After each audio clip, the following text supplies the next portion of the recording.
donde cambian las energías, que se ha considerado por parte de todas las culturas como lugares donde se abren portales de conexión a otros mundos. No es casualidad que en prácticamente casi todas las esquinas, y eso pasa aquí mucho en México, haya una imagen religiosa. ¿No se han preguntado nunca por qué se ponen pequeños altares? Esto viene de la época romana,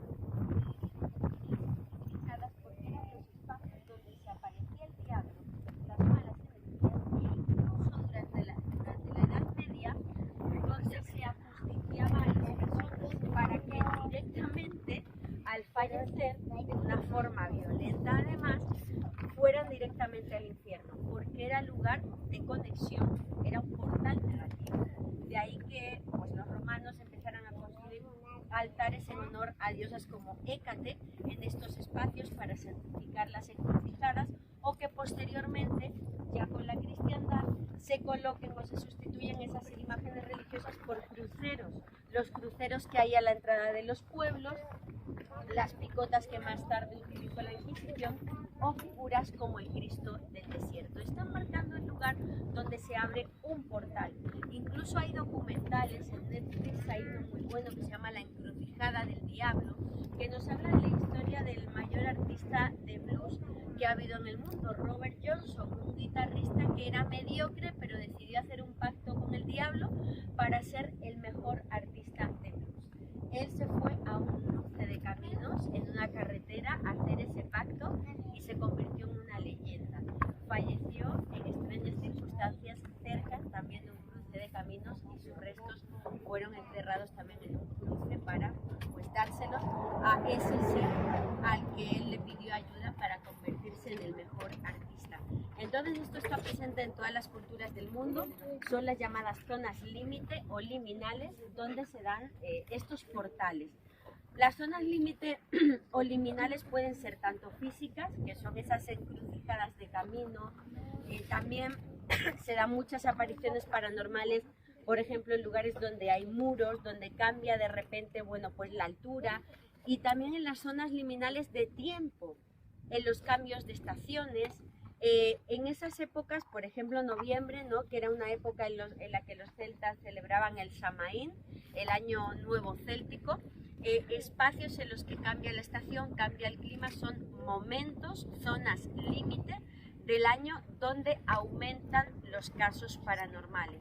Entonces el Cristo del desierto es mucho más que una imagen religiosa, nos habla de toda la sabiduría de las personas que aquí vivían, de esos pueblos ancestrales, y de cómo sus creencias de esas zonas límite o esos portales a otros mundos estaban presentes igual que en la vieja Europa. Esos nativos que aquí estaban eran los mismos pueblos que tenemos en Norteamérica, ¿no? La parte de los nativos americanos. No eran mayas, no eran incas, aztecas, no. Estamos hablando de estos pueblos que vivían, digamos, moviéndose por determinadas zonas entre el sur de Estados Unidos y el norte de México, que habitaban las cuevas que hay salpicadas por la zona del silencio de los cerros, no para vivir como tal, sino para la espiritualidad. Son los abrigos rocosos donde encontramos las pinturas rupestres que nos dejaron y donde se producían los enterramientos. Ellos sabían muy bien que ahí estaban los portales. Hay una historia increíble, ¿verdad, Ros?, de Don Nico, si nos la puedes contar ahora, de cómo en esas cuevas ellos sabían que se producía el contacto con el más allá para enterrar a sus muertos. Y bueno, pues como digo, aquí inicia, queridos amigos, la zona del silencio.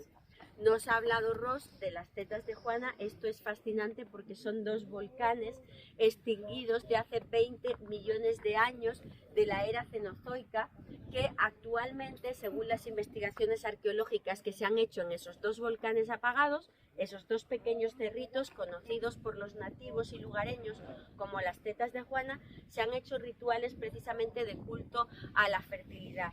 En una zona complicada como el desierto, pues para poder sembrar o para poder, digamos, que nazca la vida y la agricultura, se han llevado a cabo este tipo de ritos y se hacen a la fecha. Las evidencias arqueológicas indican que son lugares sagrados tanto para las antiguas culturas como para los actuales lugareños. La zona del silencio no surge en un lugar casual. viene con una tradición de misterio desde hace millones de años. Esto formaba parte hace 200 millones de años o más del llamado mar de Tetis. Por eso en la zona del silencio nos encontramos muchos fósiles marinos e incluso cuando vemos las montañas a lo lejos, desde donde vamos a acampar, parecen acantilados de playa. Es que es un paisaje marino de hace más de 200 millones de años.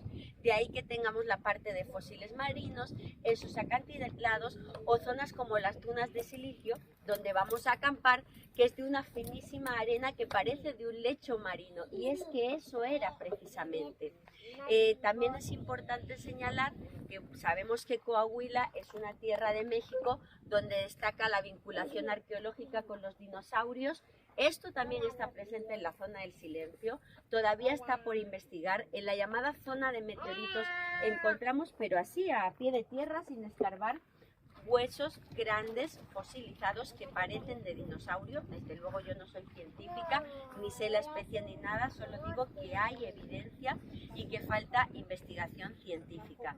Si os parece, os voy a dejar espacio para que os toméis la fotografía y ahorita más adelante, cuando ya entremos en la zona del silencio, os explico cómo nace, quién le pone el nombre y cuáles son las investigaciones científicas que aquí se ha hecho. Pero me gustaría, Ros, que nos pudieras explicar por qué las cuevas son también portales y ellos lo sabían. La experiencia de Don Nico, por favor. Bueno, aquí uno de los lugareños nos explica, bueno, nos platicaba cosas fantásticas de cómo cuando ellos trataban de entender qué era lo que había dentro de cada cueva, le pasaba el tiempo, se perdía el tiempo. Dice, yo iba muy temprano, apenas saliendo el sol, me metía a la cueva, se me olvidó una herramienta, cuando salía era de noche. O sea, ahí era una pérdida de tiempo. ¿Cómo se El llamado missing time en la ufología es un término que acuña el investigador estadounidense Bud Hopkins. El missing time o tiempo perdido es un desajuste espaciotemporal que se produce en determinados encuentros cercanos donde el testigo percibe que han pasado unos minutos y al salir de la experiencia se da cuenta que ha pasado horas o incluso, según leyendas medievales, décadas o siglos, ¿no? Os podría contar historias como la de Saneros de Armenteira, San Virila, hay muchas historias de ese tipo y esto se da en las cuevas de la zona del silencio. En concreto, Don Nico, que es una persona que vais a conocer este fin de semana, estaba investigando en esas cuevas, encontró evidencia de unos enterramientos en postura fetal de estos nativos que se enterraban en las cuevas. Vio los restos que había allí, era un día temprano y cuando salió pues estaba viendo caer el sol. Estaba prácticamente de noche y es una experiencia que no olvida y repito, es un missing time, así lo conocemos en la ufología como tiempo perdido.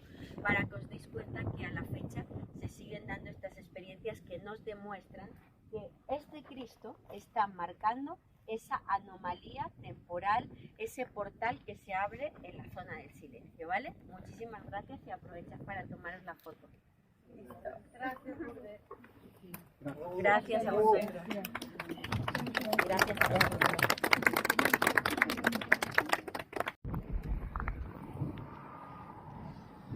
¿Qué onda, laguneros? Bueno, pues después de lo que comentó aquí la señorita, que se me olvida el nombre, españolita,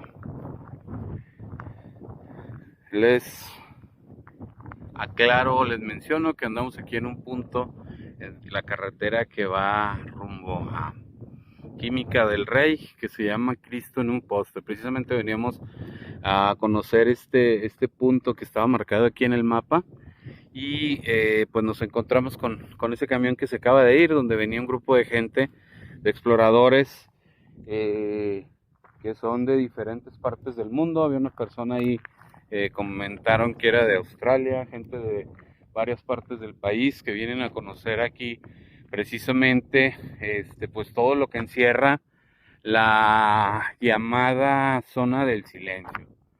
Y bueno, pues como muchos conocemos, esta es una zona donde han ocurrido cosas que a veces son sobrenaturales, que a veces no se pueden explicar, y que mucha gente en muchas partes del mundo que son ufólogos, que les gusta todo este tipo de cosas, pues vienen a investigar. Entonces hicieron una parada aquí precisamente pues para conocer este punto. Es uno de los puntos, como mencionaba la chica, donde se termina la señal o se termina, ¿cómo decirlo? Bueno, viene empezando la zona del silencio, esta zona donde pues ya no hay señal, donde no funcionan ningún aparato eléctrico, y ellos pues planean pasar la noche del día de hoy allá por las dunas, que si mal no recuerdo son las dunas de Acatitla. Entonces pues vienen a vivir el fenómeno y mencionaban ahí pues que organizan este tipo de tours periódicamente. Vienen, como les comento, las oficinas están ahí en la Ciudad de México y 2 veces por año se dan la vuelta por estos rumbos. Entonces pues ahí les dejamos el video, espero les guste. Una disculpa, empezamos el video ahí un poquito ya empezado, porque ya había comenzado a explicar precisamente por qué andaban por acá la chica, y espero que se escuche bien porque ahí está haciendo un poquito de aire, estos aires frescos de otoño. Y bueno, pues hasta la vista, laguneros, muchísimas gracias. Por favor, regálenos un like, un comentario, si se pueden suscribir, pues mucho mejor. Ánimo, laguneros, y hasta el próximo video.